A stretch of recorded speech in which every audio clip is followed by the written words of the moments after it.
morning and welcome to our Human Capital Impact Forum. I'm Kathy Alvarado with Helios HR, and I am so excited to have so many of you here and doubly excited to introduce you to this amazing group of leaders who are on our panel here today. They're going to share their lessons learned and insights and considerations as we move forward navigating this new normal. I'm also excited to introduce you to my colleague, Ethan Gill, who will be moderating our panel. 15 years ago is when Ethan and I met. We were leading competing companies, and he inadvertently invited me to attend an event that he was hosting. And when I registered, he wasn't too happy about that, recognized it was a mistake, called me to personally uninvite me. And I didn't give up easily, but I ultimately succumbed and said, if you're that uncomfortable with me coming to your event, at least you have to have coffee with me. And that was the beginning of a very long and lasting friendship. So I'm excited for you to know Ethan. Has an amazing depth in many things workforce and has worked with leaders in our community and across our country to help them grow and scale businesses for growth. So your panelists, you are going to enjoy this morning, because not only do you have some amazing leaders presenting to you, they also are an amazing group of fun people. And you're going to have fun this morning and learn a few things. So thank you for joining us today.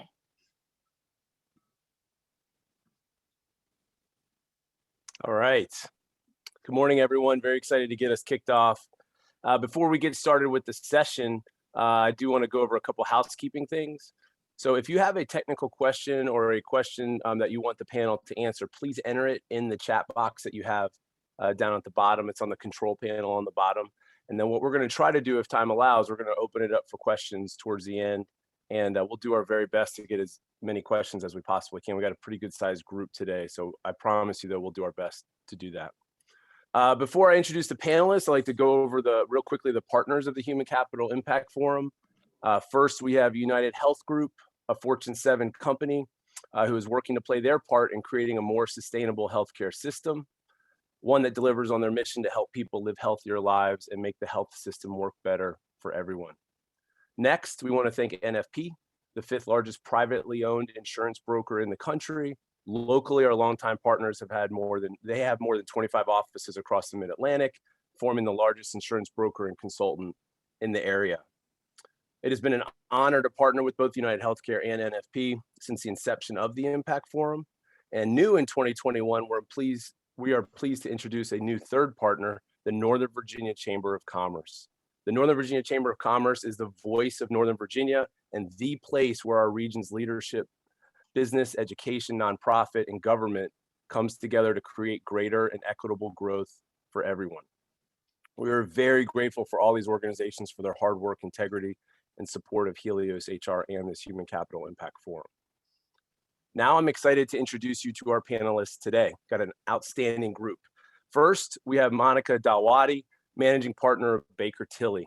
As part of a top 10 accounting and consulting firm, Monica provides leadership, management, and strategic direction for the firm's Metro DC market. Monica is a leader on Baker Tilly's National Diversity and Inclusion Steering Committee, as well as a co-chair for the firm's Talent Differentiation Task Force. Monica also serves on Baker Tilly's Growth and Retention of Women Committee and spends her free time coaching her son's flag football team. Very cool. They are also a best place to work and been recognized for that in the past. Another best place to work organization, we're very, very excited to have Aaron Ogburn, Chief People Officer and Partner at Carney & Company, an accounting and consulting firm in Alexandria, Virginia. Aaron has loved working for Carney for many years, allowing her the opportunity to build and lead a fabulous people services team and helping to create Carney's culture, programs, and policies that are all related to the firm's biggest asset, its people. Like many of us working parents, Erin's quarantine days are also spent chasing her kids around and helping them with virtual school, and definitely relate to that. And for our third panelist, we're very excited to have the Washington Business Journal's editor-in-chief, Vandana Sinha. Vandana oversees the digital and print operations for the publication. She joined the newsroom in 2006 and previously covered biotech, health, and energy before moving into editing roles. We're fortunate to have Vandana's unique perspective to our conversation, given her leadership and awareness of the business climate in our greater Washington region. And Vandana's favorite pandemic pastime is playing family board games and binge watching the latest on Netflix. So now you know who to ask for new show recommendations. Whew, okay, we got through that. Awesome panel. I think we've delivered. We told you they're awesome. Those bios are outstanding. Now we're ready to begin the panel discussion. The format for today, I think, is really worth mentioning up front. So we're talking about future proofing and forecasting the future, right? In order to get there, what we really want to do, though, is talk about lessons learned, the current state of affairs, and then really focus on the future as we go forward. So we're going to make that progression as we go through our program today. The other thing that I want to mention really quick before we get started, we are going to do several polling questions during the course of the webinar. My control panel here shows 138 people have logged into this webinar. The better response we get to those polling questions, the more meaningful that data is going to be. We're trying to make them easy. We're going to give 20 to 30 seconds for people to click the multiple choice button, but I'm encouraging everyone to make an entry to that so that what we can publish after this session can actually be some meaningful data that will allow you to help make some good business decisions within your operations and within your businesses for that. Okay, drum roll, here we go. First question, we're really, as I mentioned, talking about this progression, right? So we're going to start with lessons learned. And Monica, if you could just kick us off, what were the top lessons learned in 2020 that have helped prepare you for business this year? Absolutely. Happy to share. And good morning, everyone. When I think about our top lessons, I almost think about it as kind of a progression of lessons themselves. And if you start at the very baseline, it was just technology, right? We had to have it for our team, for our clients, for our personal lives to keep going. And what we had last year won't be enough for what we have now, won't be enough for what we need next year. Keep moving up that tech spectrum to stay competitive. But that's the very baseline, because to balance the technology, you need some humanity, some wellness, as close to real interaction as possible in a digitally connected world to keep the culture of the organization going. And I'm happy to share as we move through the program some things that we're specifically doing at Baker Tilly to really keep our culture going. But on that piece of connection, I've also seen that communication is even more important than ever in this virtually connected world. You can't communicate enough with your team, your employees, your clients in everything that you do. And then finally, at that highest level of the peak, I'd say as leaders, we need to keep connecting our people to the mission and to the purpose of what it is that they're doing. Share that with our team, share that with our clients. I had two quick examples. We just onboarded 40 new hires in the December time period, and I've been meeting with them in some small groups, and they said the most meaningful thing to them was not sitting through some training that we had, but getting to work on actual client work and understanding how they're helping a business. And the second anecdote is even better. So we have a particular set of clients where we're helping them with CARES Act compliance. And when we connected the mission, the purpose, the value of the work to our team members, and the fact that we're saving lives, and we're not doctors, in case you heard at Baker Tilly, right? Like that is not in our repertoire, life saving, but we're getting people the access that they need to monies to be able to sustain themselves and their community. The employees were so touched by the work and the important work we're doing, they donated their personal funds back to some of the organizations that we were helping. And so I just believe that, final piece is that connection to the mission in the lessons learned for the year. Awesome. That's a great progression. Erin. Sure. Good morning, everybody. Thank you so much for having us today. We're really excited to be here. We learned a variety of things. I think now we look back and we kind of laugh because we were more prepared for a remote work environment than we even realized. But I couldn't agree more with Monica. Technology is of the essence, and it's of the essence in terms of how you are communicating and maintaining that culture, but it's also of the essence among your clients and all of that as well. So technology is super important and something we're all continuing to focus on. And I think we're realizing it moves at a light speed.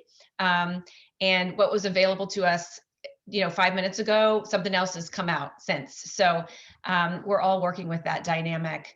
I also think what we really tried to focus on and learn is that in this pandemic, there are so many different scenarios and situations. Our team members are dealing with such a variety of challenges and successes. I mean, it really ranges. And so, in trying to meet their needs, options and variety has seemed to be the real answer. For some people, they need support with mental health. For other people, they need more social interaction. And so it really just depends. And I think trying to know your people as best as possible and understand those diverse needs is probably of utmost importance, and especially as many of us transition to be more of a remote workforce. Totally agree. It's great. That flexibility, that agility, are both, opportunities to show, right, that your employers, that you care and make those connections. All those situations have been opportunities. And I think flexibility and agility are, and everything you're saying really hits the mark for that. Vandana, what you've seen across the landscape with regards to lessons learned, anything to either reinforce or augment that conversation? Yeah, no, I mean, I think what you've heard so far absolutely holds true for so many organizations around the region, including ours. We know this region in particular it's a very high service provider, high, professional services economy. We actually ranked number 2 among top metro areas for the highest share of jobs that can be performed remotely at 50%. And number 1 was San Jose at 51%. So we really are, we're a top performing economy in this sort of environment. What that doesn't include, and what we do have to keep in mind as our regional economy progresses through this, is the other 50%, because we know that this pandemic is also, and this sort of reliance on remote work has been increasing or sort of widening the divide between the white collar workers and essential workers. So that is something I think that we as a region need to deal with going forward. And that's sort of a backdrop of what we've been observing across the region. But overall, I mean, just in terms of our organization and what I've been hearing from other organizations, honestly, everything that was said, I agree with. Communication and transparency and responsiveness, I think, has been my own lesson learned through this. Making sure, and I don't, this is still tough to nail at times, but just making sure that, remote employees over here know everything and understand everything that the remote employees over here are doing, and vice versa. I mean, at the Washington Business Journal, our entire wall used to be a whiteboard, and every conference room, my office, we had a whiteboard everywhere where we could just, like, everyone knew at a glance, literally, what was on deck. But now it takes 20 Zoom calls to do that. And I think what I've learned through that is not just having the 50 meetings, so that can be exhausting, but having the right meetings with the right people and moving forward with distinct sort of decisions within those meetings and keeping things efficient.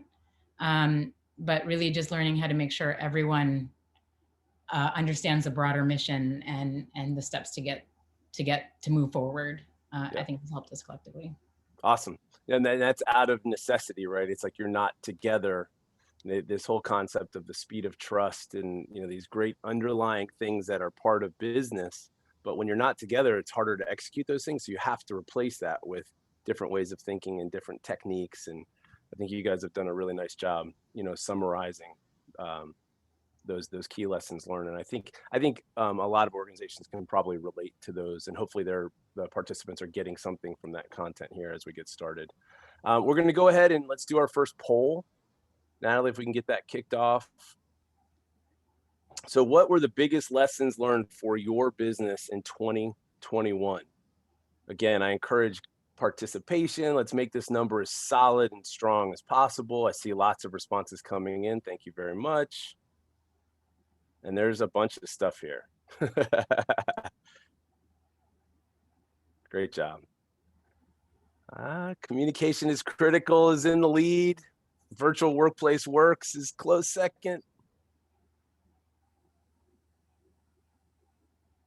Technology, exactly what Monica was saying. Get a couple more. Okay. I'm going to count down from 5, 4. There's a great participation, by the way. Kudos to you guys. All right. let's go ahead and cut it off there, Natalie. Communication is critical wins by a little bit. Great job. Thank you so much for that. We will publish this. You guys will have this information as we move forward. And again, I think it's an awesome opportunity for you to take some of this data back to your businesses. All right. So let's go to question number 2, or topic number 2. So with the lessons learned in place, I think we're better prepared, likely, to anticipate challenges. And so as you're planning, it's you really want to try to anticipate what you may run into during the course of the following year. And so, Monica, if you can kick us off again, what challenges or obstacles are you anticipating, or are you guys thinking through over at Baker Tilly as we head into, or as we're into the beginning of 2021? Yeah, happy to share, Ethan. So I'm expecting a lot of challenges in just figuring out return to the office, how quickly everyone's watching, how quickly can our professionals and the community as a whole get vaccinated? Will people feel comfortable getting back to around 400 individuals traveling, visiting clients? We've all been in this, work from home bubble for so long, and our professionals are so excited to return to that next normal, but we don't fully know what it'll be, and it's going to take some time and patience for us to get there. Some of our professionals have likened it to a very light version of a PTSD. How are they going to get on public transportation again and figure that out for themselves, or be in a big ballroom with individuals without having some kind of emotional response or potentially panic attack related to it? So I think there's going to be a big change management exercise around return to the office, and we have to start preparing for that now. One thing I realized, like Aaron, is that this whole time period has been so very personalized. You don't know necessarily where people are working, when they're working, who's in their Zoom background or in the next room as they might be working. And so one of the things that I'm asking our team members is, if they had to design their perfect workday, what would it look like? How would it look? To try to say, what are the expectations that we could be setting? No promises that we can meet all of that, but let us know. Is it better at home? Is it better in the office? Do you need some time to work out midday? What does this look like, so we can plan for the future? As a side note, I did that perfect day exercise with my kids over the holiday break, and they took a poster board, they created their perfect COVID day, and we executed on the whole day, and the bar was much, much lower than I expected it to be. So I got to be Mom of the Year. That involved a lot of football. You heard I'm a flag football coach. But the question I'd have for you is, how could you be Leader of the Year by meeting people's expectations? And you'd be surprised, I think, that some of the things that people would want are at a much lower expectation level than you might try to put out there. That is a great nugget. And it goes to the communication and some of the key topics we were talking about, or that we saw in the poll there as well. Awesome. Aaron. Sure. No, I couldn't agree more with Monica. I mean, I think, again, we really have to focus on how to know our people, because sometimes it is much easier to meet the demands. And let's face it, as companies, we're all overwhelmed with how are we going to make these transitions, and how can we keep everyone happy, and all of these things. And so I think sometimes keeping perspective, which I think is what Monica's telling us, is super important. We are in the same boat as Monica. I think what's kind of an interesting dynamic right now is that we still have so many unknowns, right? We still don't really know what this year holds for us. We don't know about the success of the vaccine. We don't know what our clients are going to expect on the other side of this. And so while as employers, we want to pave out this perfect path and make our employees feel very comfortable, I would also just say it's okay to let them know we don't have all the answers, and that we're trying to build the most successful work environment for them that we can. And that we will make decisions in a timely fashion. They can trust us, send their feedback, all those kinds of things. But I do think we have to remember we don't have to know it all. And it's okay to say that. And in some cases, it's really comforting, I think, to employees to hear that, oh, okay, they don't know everything either. So, that is a challenge we have, but it's also, I think, something we can really capitalize on, and hopefully make this really a winning kind of successful situation when in fact we are in a pandemic.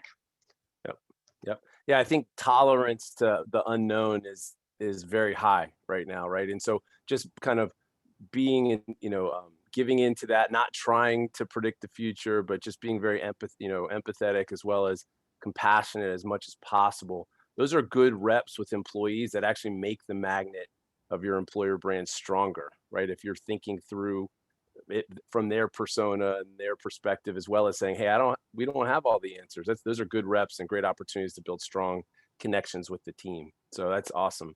Vandana, anything to add to that? Yeah, I mean, I think that is the sort of theme. What Monica and Aaron talked about is the uncertainty still remains. There's a lot of companies now are trying to ask their employees or figure out who even wants to come back and who wants to come back 5 days a week, and is the office environment going to be 5 days a week anymore, or in the short term, in the near term, in the long term. So there are obvious questions around what we do with our real estate, which that is still being worked out. That is still an open question. And, real estate experts, there are just as many who are, there's a lot of sublease space up on the market right now because people are still figuring this out.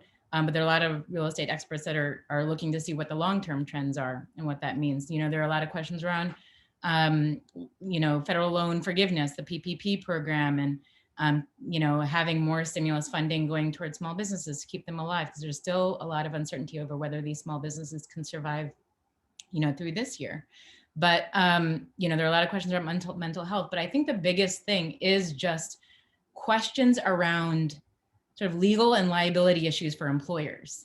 There's a lot that we don't know, as you heard today. And that's because a lot of this is literally being worked out as we speak. There are new policies coming out. I mean, from the federal government down, people are still figuring out what should we do. I mean, in mid-December, the Equal Employment Opportunity Commission just came out with sort of policy guidelines around vaccination, policies for employers. What can they do? What can they not do in terms of mandating or requiring COVID vaccination? So, there's a lot. There are a lot of open questions out there. How much, if there's a home office set up, how much is an employer responsible for that? How are insurance policies changing? So, there are these questions there that everyone's correct. It's okay that we don't know, because we are still figuring this stuff out. So. Right. No, very well said. Very well said. I think that theme for, the one major takeaway from going forward is we're anticipating, we know we don't know everything. And we're also like more on guard with things changing, and, we're kind of more hyper ready for certain things. But at the end of the day, it's going to come down to communication and making connections with the team. But like PPP has been around for a pretty long time now. There's still tons of questions about forgiveness about that. So even when a policy gets put in place, the tail on it actually operationalizing and being clear to a business, there's a lot of uncertainty around that. And so we just are having to get comfortable with that, as well as still find ways to move our businesses forward. So very, very cool.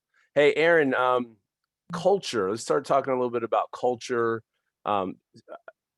Really, let's start to get some specific examples about how culture might have changed, since pre-COVID, let's call it, to what you've seen now in your organization. Again, with the mindset folks and participants of, we're collecting kind of the current state, and then as we go forward, and we'll be talking about that here in a little bit. Sure. No, of course. So, at Carney and Company, we have a very deliberate culture. And we've had this culture in place for over 35 years. We've been talking about, things like inclusion. We've been talking about trust. We've been talking about a focus on our people since the 80s. And so we can't even imagine losing sight of those types of things.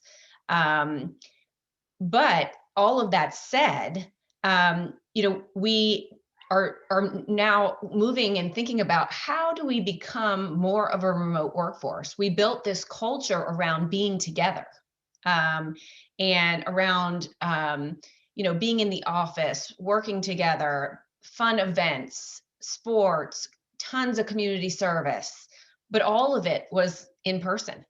And so what we're really thinking about, what's on the top of mind for us is, okay, how are we going to smoothly and successfully make this transition from having so much focus on us being together to having less focus on us being together?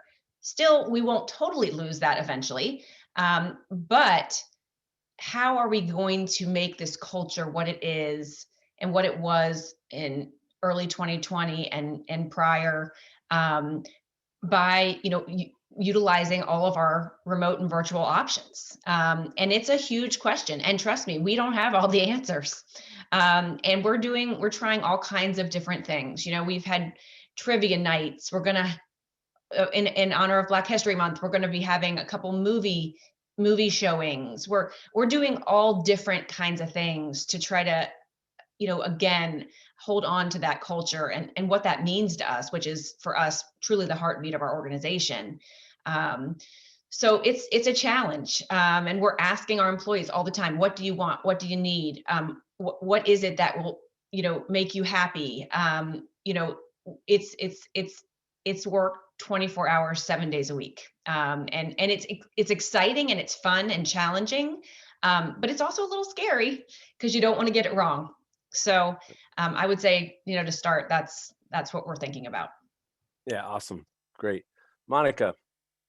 Yeah, I mean, we've worked so hard to keep our office culture and market culture as well. I mentioned earlier that we want, real interaction in a digitally connected world. We want to keep those relationships as strong as possible. And so with the underpinning of thinking about relationships, thinking about communication culture, I'll share with you kind of a practical cadence that we have of keeping all of those things going. So the first week of every month, our CEO hosts a firm-wide call on the state of the state, what's going on across our national and international platform. And employees have been really pleased to see, okay, I get to see the CEO and our senior leadership team every month. They didn't get to see that in the past. It might have been once every 6 months, once every year when, the CEO came in person. Then the second week of the month, I host a DC market call.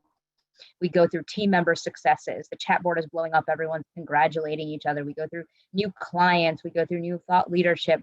This month, in fact, Alex, the publisher of the Business Journal, is going to be on the call, and he's going to talk about how do they pick the stories that come into the Business Journal, and make sure that they're getting to market the right types of things to be sharing. And so you get to poke fun of each other a little bit, recognize people's wins, see how we're doing. Then the third week of the month, we're doing these Zoom lunch bunches. And these are just miscellaneous topics that people want to talk about: music, football, Netflix, virtual schooling, first-time parents, you name it. It's just a way that people can connect with one another on a topic that's not about the client, not about their specific team, but meet some other people around the office. And we're letting people expense some of their lunches for events like that, and we're asking them to support small businesses in the area so that they can make sure to be giving back to our community. And then finally, we're embarking on things like step challenges and Peloton challenges to keep us fit.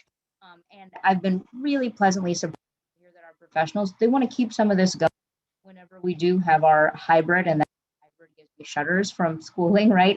But whenever we go back to what our hybrid model looks like, of when we're back into the place, because they're like, I wouldn't have seen partners, joking with each other in the chat box before. That might have happened on their side screens. I'll also tell you something that didn't work, because I don't want you to think we have this all figured out at all. So I told you we had 40 new hires that came on board in December, and originally I was going to try to do some one-on-one chats with them. Well, they were terrified. Nobody signed up to join them. They're like, what am I going to talk one-on-one with, but to the managing partner? So then we moved to these small group forums, and at the beginning of every single one of them, I have 5 to 6 people on. I ask them to leave their desk, find something in their home that tells us something about them that we wouldn't already know about them. I don't want to know their school again. I don't want to know why they chose Baker Tilly. I want to know something personal about them. And I've learned about, people's Lego habits and people's trophies that they got when they were in elementary school that they still have and they're proud of, and just like getting to know people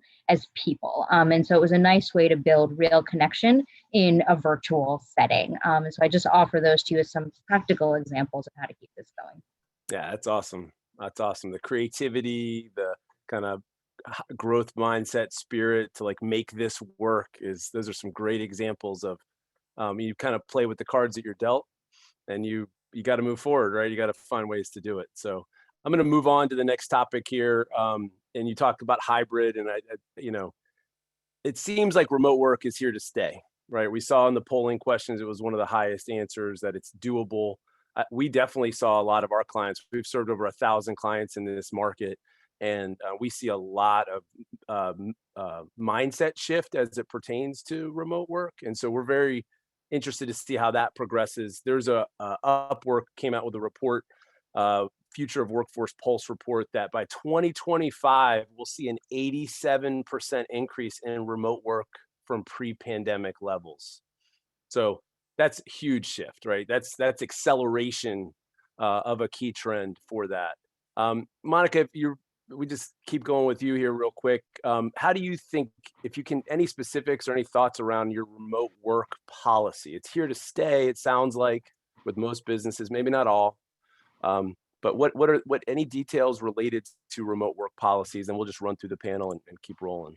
Sure. Yeah. I mean, about 5 years ago, we all read a book called Who Works Where and Who Cares? And that mentality kind of stuck with the group. We had to implement flexible policies for our working parents half a dozen years ago for retention purposes and just for the traffic patterns in our areas. And so that's been ingrained in our culture, and I don't see it going away anytime soon. We have big questions about, school reopening, and if kids are at home 3 days a week or 2 days a week, who knows? We can't expect our people to be back in the office and working a full-time schedule. So I see work from home as the default. Come to the office, go to your client site as people need you to be on a more as-needed basis.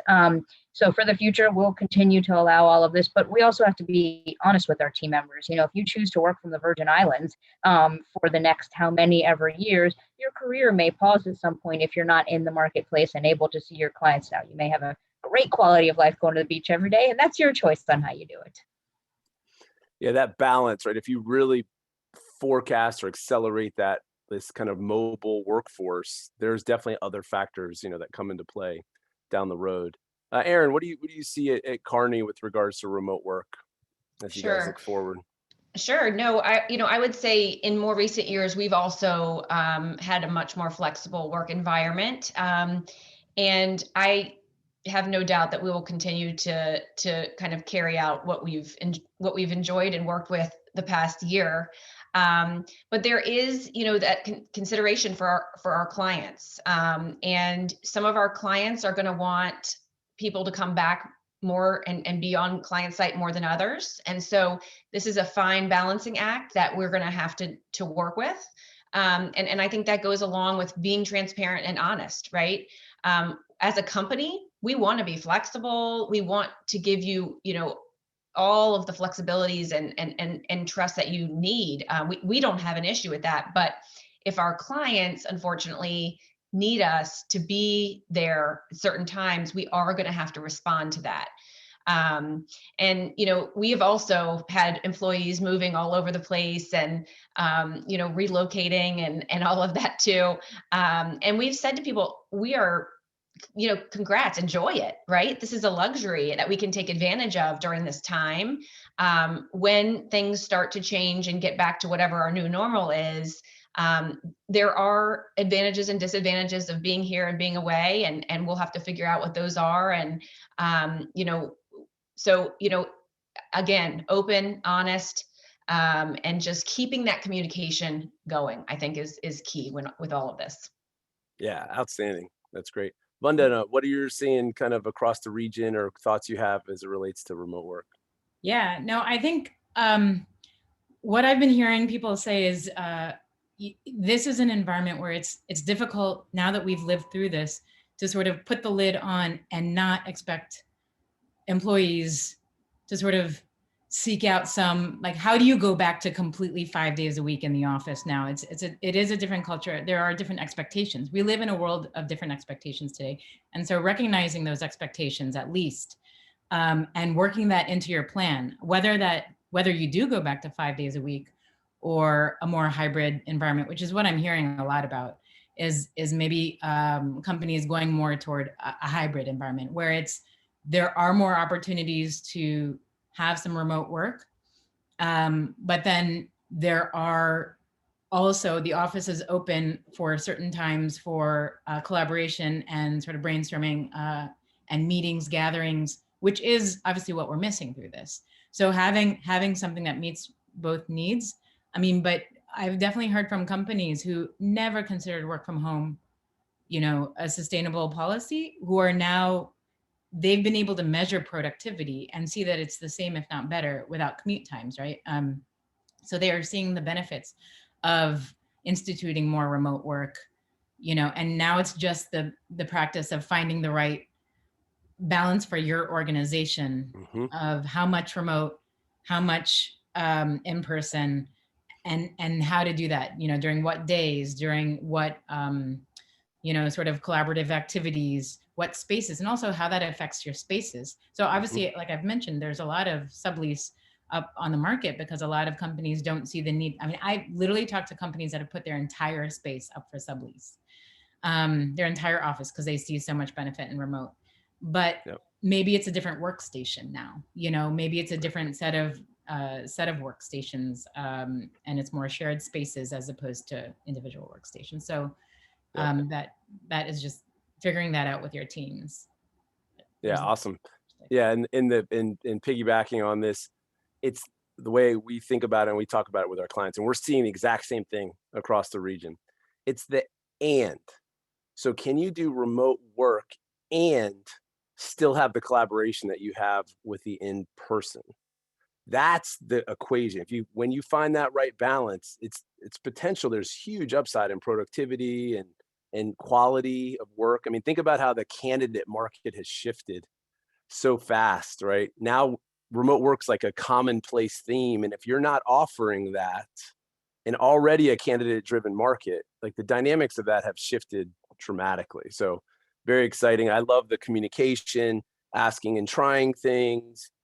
We are definitely living in the world of different expectations now. And so incorporating that as organizations go forward is absolutely mission critical to have a good strategy.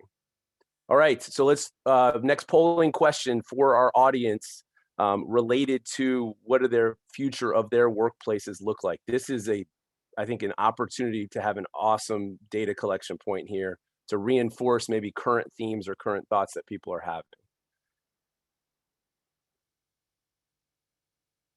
Yep. This is going to be a landslide. I love it. You guys are doing awesome with the polling questions. This is great. So whoever's businesses are somehow thinking a non-balanced, non-hybrid model, here's a great illustration for a PowerPoint to help make your point for that. Awesome. Give another second here. Thank you very much. 123. This is great. This is going to be some quality data by the end of this webinar for sure. Okay, so we'll most likely have a hybrid model for remote and in person. Absolutely home run. 80, 100 of the 130 or so people. Outstanding. Thank you guys so much for that. Really appreciate it. All right, so it's clear that employers are comfortable with remote work. That's definitely not in question. Now sourcing, right? Talent, recruitment, things of that nature. People are going to potentially, with this trend, be looking for the best talent, maybe regardless of workplace, right? Also may see an uptick in freelance and consultant type engagements for organizations. So from a talent strategy and a recruitment standpoint, if you literally take these in order, and these changes are affecting businesses, the next one that's probably going to be affected is recruiting strategy if you're open to this remote work as we've seen. So Erin, can you talk a little bit about talent strategy and how that may be shifting at Kearney? Sure. So I'd say, in 2019, early 2020, due to the talent shortage in the accounting space, IT space, in this area, et cetera, with clearances and everything else, we really did start expanding our hiring across the country. And we were looking at, some remote work, but some relocation is kind of how we were thinking about it. Can we relocate people here? We did open an office in Charleston, for example. So we did a little bit of a few things, but then this pandemic hit And we proved overnight, literally in a day, that we are fully capable of being successful in this remote and virtual environment. And that immediately allowed us to transition to continue the recruitment process across the country, but more so for virtual and remote work. And so we have already begun that process. It has been very helpful for us. And at this point, we couldn't turn back. I don't think we would not be able to find the people that we need without nationwide recruitment. So that has become part of our day-to-day lives. And I can't imagine we'll go back anytime soon. There aren't loads of people with clearances and loads of people with these backgrounds just standing around. So it is what it is. And it's actually also allowed us to hire some really, really neat, diverse folks that we wouldn't have come in contact with had we not expanded our recruitment strategies. So Yeah, that's awesome. It sounds like it accelerated things, and the forward momentum on that is so strong. And you're right, like while that's happening, we're not like creating this surplus of talent here locally, right? So it's that problem is still going to be there for us, and so we have to stay dynamic and flexible as we go forward. Monica Baker Tilly, same So question. all the things Aaron mentioned, and I'll give you a couple other quick ones. We're using a lot of seasonal labor. We found a company that I think you mentioned earlier, Ethan, Upwork, that has a way for us to find contingent labor to come in as well. And then we're employing a lot of technology, as I had mentioned, so RPA, to help do activities that we don't need our team members to perform anymore. And so between technology, seasonal, contingent, hiring people all over the country, we're looking at a lot of different models and solutions on how we can address the great talent question. Awesome. Vandana, what are you seeing? Anything you want to add or reinforce related to this question about talent pools and talent strategy? Yeah, definitely. I want to just focus or bring up something that Aaron had alluded to, which is what we've been hearing is from some companies is that yes, this expands the talent pool outside of this region, which is helpful both cost-wise, the sort of cost of hiring wise, but also in terms of tapping into a much more diverse pool of candidates. So we're in an environment where there is a higher expectation or, understanding of the need to, diversify our employment, our executive ranks. So being able to have a wider pool where you can find more diverse talent has actually been very helpful for some employers through this. And we'll get to that shortly. That's a great topic of conversation as well. And so it sounds like overall the trends are positive, right? It's just adjusting our business processes and our planning to incorporate those types of challenges. Real quick poll. Let's go ahead and get another one. Audience members were talking about making changes to their own talent acquisition strategies. Let's go ahead and kick this one off. Let's have as good of turnout as we did on this one on the last couple. Again, this could be great data for you guys to take back to your organization. Certainly those that are still in the transition process of or wanting to do more remote or broader pool type of recruitment and talent strategies. So continue to hire locally. I get it. It's always going to be there, I think would be our overall sense. And it's really about adding these other things, these capabilities to that. Great job. Hiring talent across the US. Last couple. 5, 4, 3, 2, 1. Get it in real quick. Get it in. Okay. Awesome. Continue to hire locally, but we see, I bet you answered this question or you answered this question a year ago. These numbers are dramatically different, right? It's a much smaller percentage are hiring talent across the US to work remotely. It would be my guess based on that. And this pandemic and this situation over the last 12 months has really accelerated that.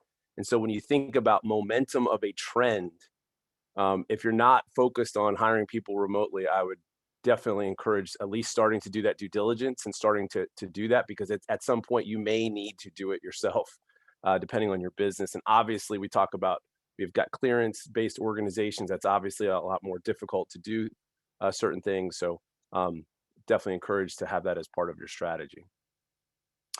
So talent acquisition, talent strategy has slowed for some. It has stayed higher for some.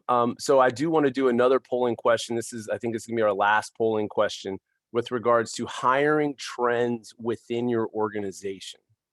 Okay, so curious about hiring trends during the pandemic. What did the organization do? Did it grow? Did it shrink? Did it grow a lot? Did it shrink a lot? Please take a second to review these and let's get some really meaningful data. This is the last one, I promise. Thank you guys so much for this. Again, you will get these results, this information to incorporate into your business planning, into your business decisions internally within your organizations. Growing and hiring a little, hiring a lot, that is the majority of it. Yep. Remain flat, can totally see that. Reduction. Awesome. Awesome. About 10 more seconds for those contemplative answerers who just pick one. Just pick one. Right at the end here. When we were taking tests as kids, they always sort of C is the right answer. So whatever the equivalent of C That's right. is. That's right. That's right. Awesome data. All right, Natalie, we can end that one. Growing and hiring a little. I'll say this before we go on to a very important topic of conversation.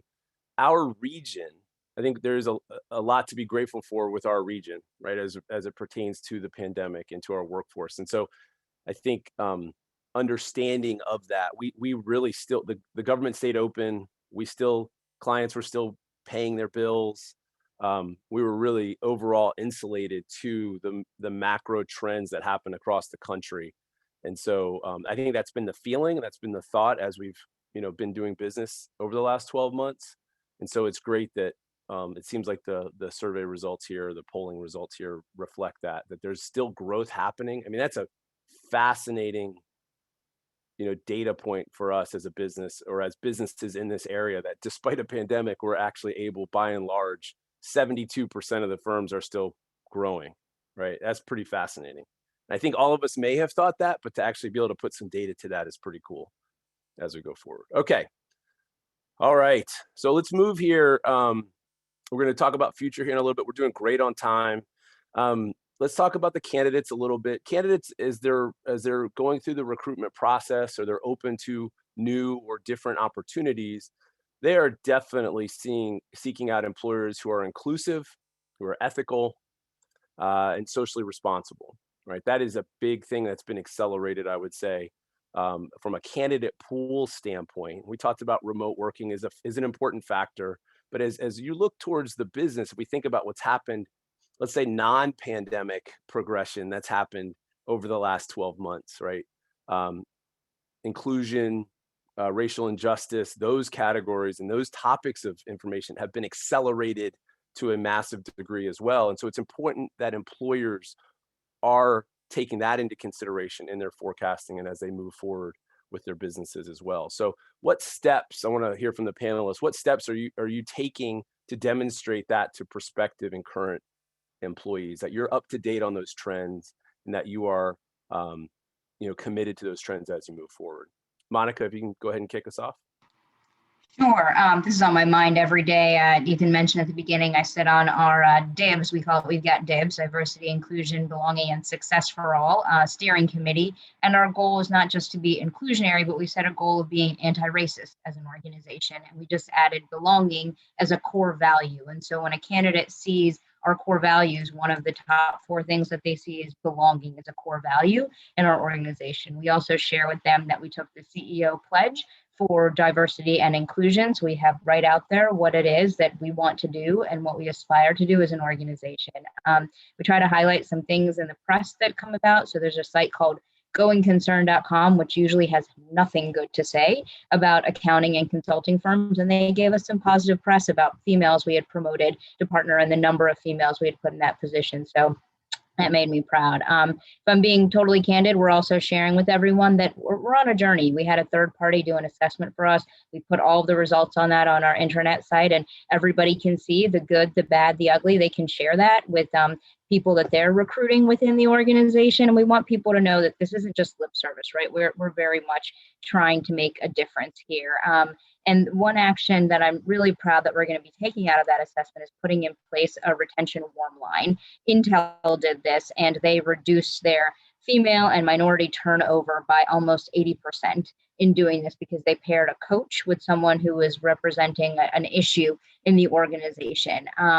But on that point of being candid, I worry that Ethan, you talked about what's happening in the world all around us, that shifts and perspectives and expectations around social issues and priorities of diversity, they're occurring faster than we can adopt them as an organization. And maybe yours is feeling that way too. And we're constantly sharing our priorities, sharing our progress, asking people to be thoughtful, realizing that take some patience with this. We've been around 90 years, but these issues have been along long before that time as well. So we're doing our level best on it, and we need everyone's help to continue to succeed.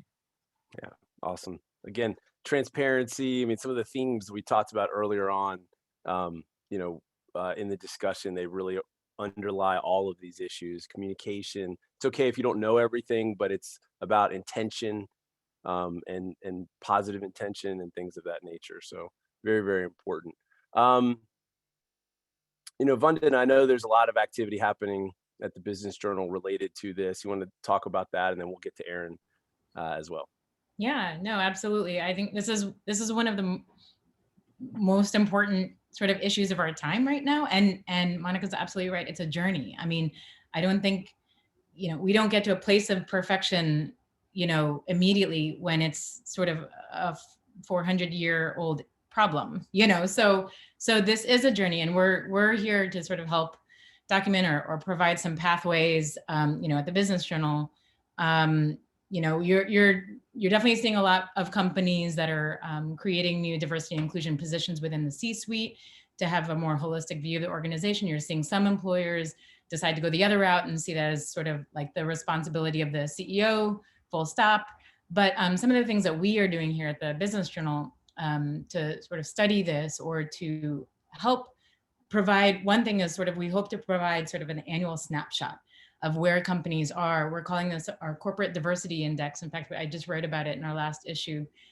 This will be something that we have in March, and we're surveying for it right now. It's literally looking at the level of diversity within employment, overall employment, within the C-suite, within the boardrooms, and within ownership groups. So ownership of organizations. And, it's something that we hope to see employers, like those numbers change over time, or new employers come to that index over time. We have a racial equity event series that we're doing over the course of this year. There are sessions with Howard Ross and Karen Trader-Lee to talk about sort of the historical impediments to racial equality in the workplace. It's a very business heavy context to how to make change for employers to deal with, and also panel discussions, with experts and high level business leaders to talk about this and what they're doing at their own organizations. And then we're also holding roundtables with executives across different sectors. In fact, Kathy Alvarado is in one of our roundtables last year, where we talked about very, very candidly, it's literally just a back and forth discussion about what organizations are doing and what they're learning, because this is a learning process. Again, we're not looking for perfection, we're looking for progress. And I say we collectively, together as a business community.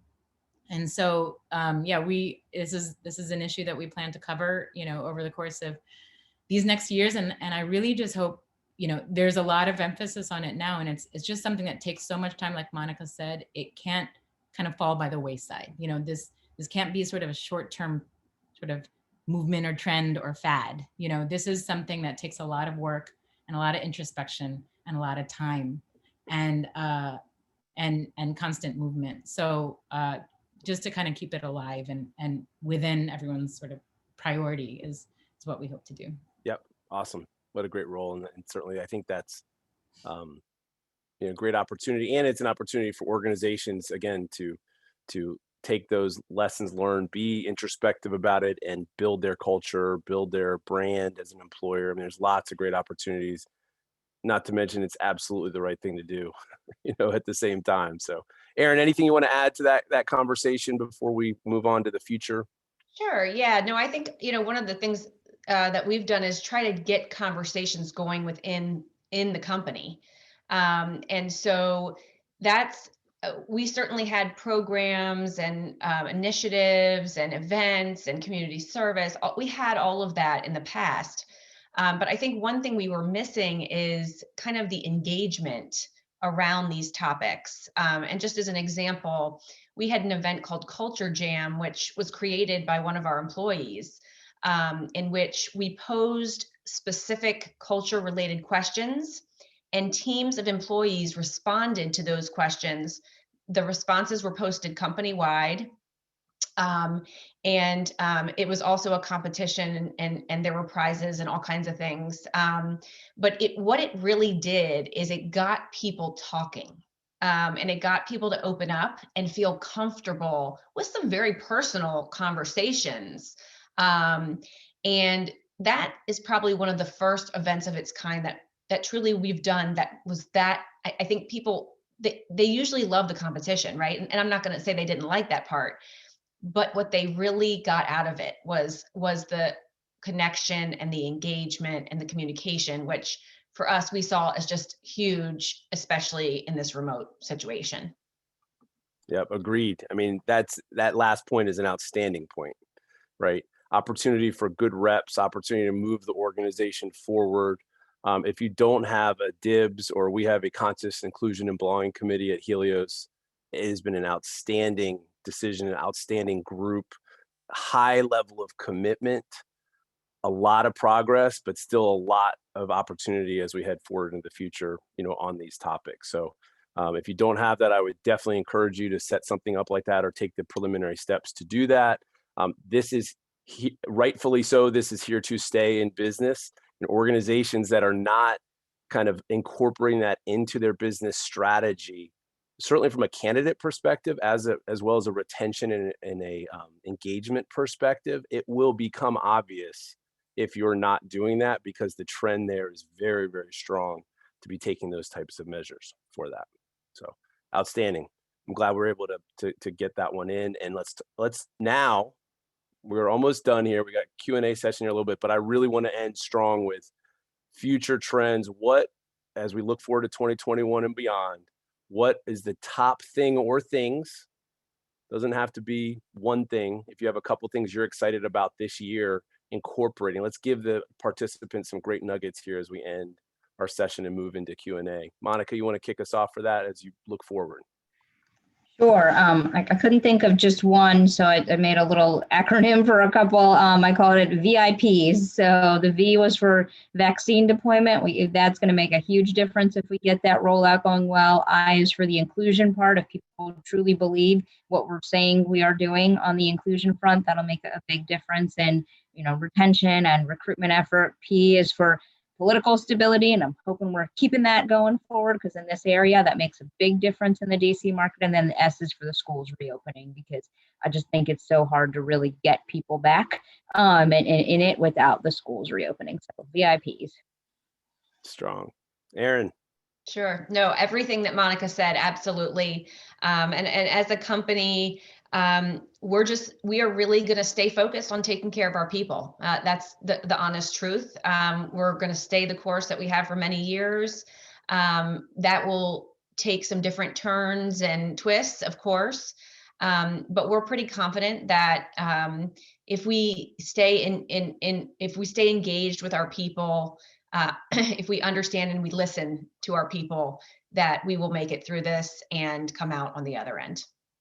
Mm-hmm. Great.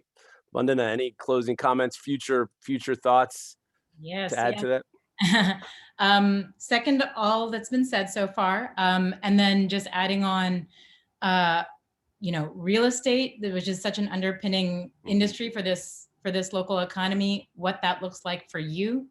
Employment, where we just found out we're at what 6.3% unemployment nationally, but what that means regionally, and sort of sustainability of local small businesses, and making sure that there is sustainability there, and support inclusion and racial equity. Again, like you said, this is not just a buzzword or a meme. This is the way we represent ourselves to our constituencies, to our customers, to our partners, to our employees.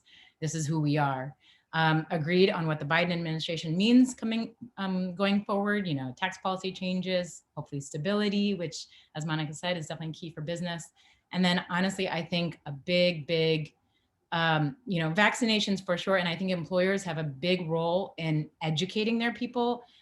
We've talked to employers about how they're literally putting together, where vaccinations are available, or weekly newsletter, or sessions with vaccine experts for their employees to ask questions. So more information, more education, even modeling vaccination behavior for executives. We've heard a lot of those things, but overarching for all of this, I think, is mental health. Ted Leonce has talked to us a lot about why this is such an important issue. We as people can't be ourselves if we aren't, mentally and emotionally healthy through this. So I think that will be a huge theme still for us in 2021. Yeah, awesome. I think it's a great summary. I think that, guys, for participants, there's a lot of nuggets there in that future go forward mindset type conversation. Several of which are very foundational. So mental health and certainly vaccine. I mean, I would take good notes, listen to this recording. There's, I think, a lot of nice things for you to be able to take forward in your businesses and apply what makes sense. We try to get as wide as possible today and get as detailed as possible at the same time, trying to accomplish both. And so we really appreciate everyone's participation. We're now going to move to the Q&A. Got a handful of questions that are in the Q&A. We've got a few minutes to do that. I do need a couple minutes at the end, but let's go ahead and let's dive right into these things and stay moving forward here. So quick question here about have you surveyed your employees about their desire to return to the office? And the second follow-up question related to that is, what types of questions, if you have, or if you're going to, what types of questions would you ask in that activity? So Monica, why don't you, if you have any thoughts, you want to jump on that? Yeah. So we have not yet surveyed our employees. We're still, I think, a ways out from having people back in. So we're waiting until we get closer to that time period to do any type of survey of our team members. So I don't have a survey in place yet. That said, our real estate broker that we use, have used in the past and have a good relationship with, has said they have surveys. So if anyone wants to reach out to me, I'm happy to ask them, and I'm sure they'd be happy to share what type of survey they're using with their clients. Awesome. Erin, anything with regards to surveying or collecting that information? No, we've surveyed and throughout COVID and just touch base with people regularly. How are you doing? What, those kinds of things. And we haven't, similar to you, Monica, we haven't gotten into the depths of that particular topic. But we do plan to, when it is relevant and when we can kind of bridge the two together and pave out a plan. I think we don't want to put the cart before the horse. So we've been waiting on that a little bit. Vandana? Yeah, sure. And in terms of questions to ask, what we've been hearing from businesses are things like, what sort of spaces, in the office, what sort of workstations or spaces, individual spaces do you need? What would you want if you were to come back? Obviously, how many days a week would you want to come back? Or would you want to come back to be effective at your job? Because obviously performance is still a big issue. Another is, what kind of collaborative spaces would be most helpful for your organization, and how often would you need them, maybe in a given week? For what sorts of purposes. And so there might be some redesigning of office spaces, even if employers keep them. So, and some of that will help determine what those spaces should look like. Yeah, Alex, that's a great point. And Monica had mentioned earlier about the perfect day. type of thing. I mean, collecting information and not committing, like, hey, we're just collecting information. We're going to do what we can. It's the right thing for the business, but we want to make an informed decision. It's almost like, you can't ask too much. Just have to find the balance to it. But, when the time is right, the timing of it is very important. So when the time is right to do that, just collect as much as you can. Great opportunity to have dialogue with the staff. And anything that we'll do on our side is anything that we have related to surveys and questions, we'll try to publish that out on blogs or something like that to help give you guys resources for that. Monica, we do have a question about a retention warn line that you had mentioned earlier. Can you talk a little bit more about that? It's more of is that what she called it type of thing, but can you talk more about that topic for one of our attendees? When we were doing our assessment of what other types of models are out there, what can we do to really impact retention of women and minorities, we saw that Intel had this retention warm line, and they had put it in place because they were losing employees. So it's an anonymous hotline to try to help unhappy workers. And so people call into the line, they share whatever issue that they're having, and they're paired with a case manager who helps resolve the workplace concern or struggle before the person actually quits. And what they reported is they had an 82% save rate, meaning 8 out of 10 employees who filed complaints are still at the company. And it helped them achieve they put this in place a long time ago, 2015 goal to have a U.S. workforce that mirrored the U.S. population by 2020. And so 2 years early. So we're really trying to model something like that after them. Like the rest of the panel said, we haven't gotten it all figured out yet. Will it be our DIBS committee that's monitoring the line? Will it be our HR and people solutions team members that will be doing that? We're working through it step by step, but I see it as something very different and actionable and focused on retention, which is what we've been trying to do for a while. Awesome. Another question here. I'm gonna try to get as many in as possible here. Our employees have expressed that there is a lack of trust in upper management. What are simple things my company can do today to better our workplace culture? Aaron, you want to start us off with that? Sure. Truthfully, I think there's a couple things. One is hopefully the leadership is willing to come out. If they do want to make this change, I think it's important for the leadership to come out and say, and be transparent that there are these concerns. I think you have to be willing to admit the things you do well and the things you're not doing well. I think that's a critical piece. And people will respect you, right? They will earn so much respect just by that one step. Now, you do have to follow through and go and continue. But, then it's talking to people and asking, what do we do that sends that message? What do we do that doesn't send that message? And asking, really sincerely asking, then taking that data and responding again. All right, here's what we heard from you. Based on that, here are some of the things we're going to do immediately. And it almost has to be an ongoing effort, right? Trust is lost so fast, but very hard to gain back. So it's something that has to happen over time. I think also encouraging your C-level folks to make themselves more visible, make themselves available, participate. All of those things send messages without even having to say them. So that would be kind of my initial advice.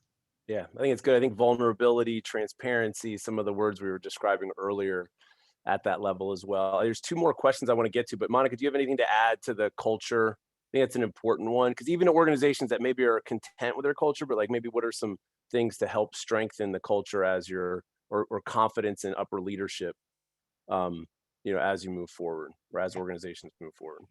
I mean, I think Aaron hit it spot on that one, and I couldn't even say, what else could you do? You're getting that, visibility out there. You're hitting things head on, and you're trying to figure out, what are the solutions, and letting people know that you're working through those, and seeing what else they need for that trust building. It is those reps, right? You build strength from those reps of like, okay, here's where we're at. We're committed to moving forward, and it is a tempo cadence type of thing, right? That is how you kind of turn that tide for that. It's a great question. Two more questions I want to get to. How do you organize a conscious inclusion committee internally, and who leads it?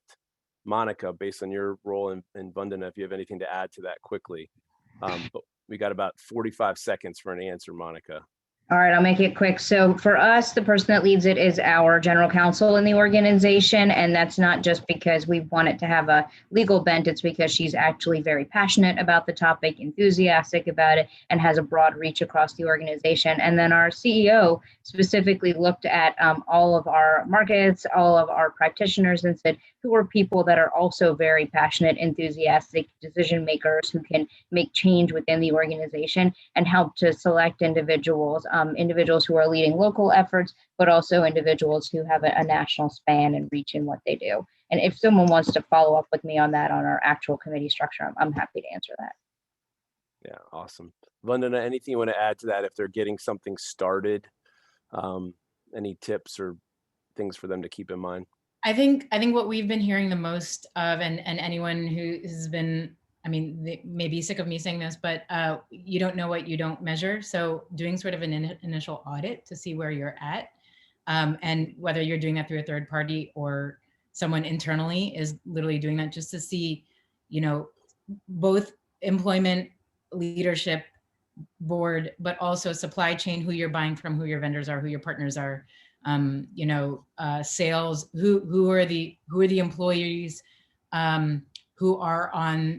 who have access to sort of the high performing deals, really getting into the nitty gritty of the data of what actually has been happening at your organization. That gives you a little bit more visibility into what might need to be addressed most immediately. That's a good point. And then you can figure out the best, whether it's a certain executive, whether it's employee led, whether it's, that may differ based on the organization. Yeah, I think tapping into the passion, tapping into people that are going to help drive that is super important, but certainly in collecting data. Those are great places to start. I'm going to try to squeeze in one more question. And this is a short answer, guys. How has your performance management or review process changed? And will that continue beyond 100% work setting? So anything that's changed with regards to performance management in your organizations? Monica, you got 20 seconds, 30 seconds, go. We got really lucky in June. We put in place a new performance management system that was really fast. You could do it on your phone, just a couple of questions, and lets people measure their progress, what's going on. And that just happened to be in kind of the cadence of what we were doing as a business. And people have really appreciated it because it is not this long drawn out process anymore. It helps you very quickly get to what's working, what's not working, and does it in a quick tech-enabled setting. So we'll keep that going forward, and we're still accepting feedback as people have that system. Awesome. Aaron. I would just say our process as a whole hasn't changed, although we see some areas for improvement. And Monica, I would actually love to hear what you all are using. But I would just say that we've really tried to remind folks that you're not seeing each other. You've got to keep the feedback regular. You've got to be open. You've got to be honest. And you've got to make a huge effort, because when we were all together, you popped over each other's offices or cubes and you gave feedback and you had conversations daily, but those things aren't going on. And so, again, to just make sure people know where they stand. We don't want people to be out in the dark because they're working in a virtual environment. So to keep the feedback coming. Yeah, that's an awesome point. All right. We're going to end on that point. There's several other questions in here. I do want to definitely acknowledge those. What I'm going to do is talk to our team, and I'll talk with the panelists potentially as well about maybe some blog posts or something to help address these questions, because I think they're very good questions. We're just at the end of our time here today. I want to be respectful of everyone's time. Thank you so much to the panelists. You guys crushed it today. That was a great content. Guys, doors open from a communication standpoint. We are here to help accelerate and help you make good decisions in your businesses. We are a resource for you. Thank you so much for participating today. We do have HRCI and SHRM credits.